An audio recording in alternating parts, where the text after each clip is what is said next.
Bonjour à tous et bienvenue dans votre journal des produits de bourse de l'Obsa du jeudi 4 juillet. Net baisse à Paris, le CAC 40 perd 1,08% à 3702 points. Le marché a pâti de la crise politique au Portugal et les indicateurs américains n'ont finalement pas tant pesé que cela sur la tendance parisienne. Et puis on peut rajouter bien les inquiétudes sur la Grèce et ses difficultés à obtenir une nouvelle tranche d'aide. Et parmi les valeurs du CAC à noter, les bancaires sont bien évidemment les premières touchées donc par ce regain de tension en zone euro. En revanche, Valourec est une des rares valeurs à sortir la tête de l'eau à plus de 2,51%.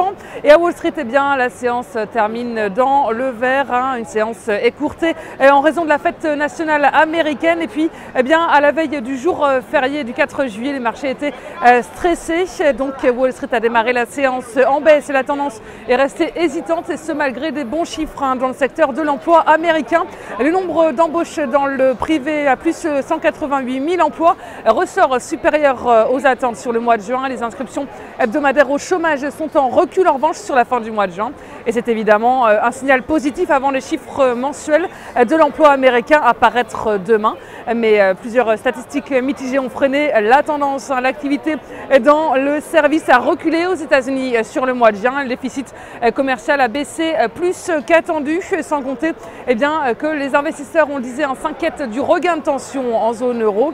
Le Portugal, donc en pleine crise politique, est au centre de l'attention, et la Grèce n'est pas loin derrière. Les investisseurs s'inquiètent de sa capacité à obtenir sa prochaine tranche d'aide. Et du côté des valeurs dans le secteur technologique aux États-Unis, Dell est en légère baisse de 0,52%. Yahoo et Apple terminent en hausse, et sur le marché des changes, le billet vert a atteint un sommet d'un mois. Il est soutenu par les bons indicateurs sur le front de l'emploi et notamment la perspective d'une diminution des rachats d'actifs de la Fed. Et on s'intéresse aujourd'hui aux spécialistes des matériaux de construction Saint-Gobain. Le titre est contenu par ses moyennes mobiles à 20 et 50 jours.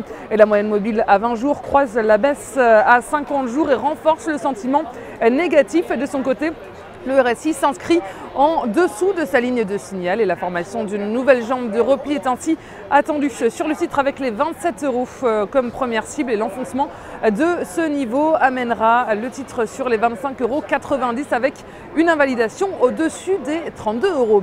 Et la stratégie qui vous est proposée pour jouer cette valeur, c'est l'achat du Varant Put Saint-Gobain à 4675 T d'Unicredit au prix d'exercice de 25 € et d'échéance au 6 décembre 2013. Voilà, c'est tout pour aujourd'hui. Passez une très bonne journée et à demain.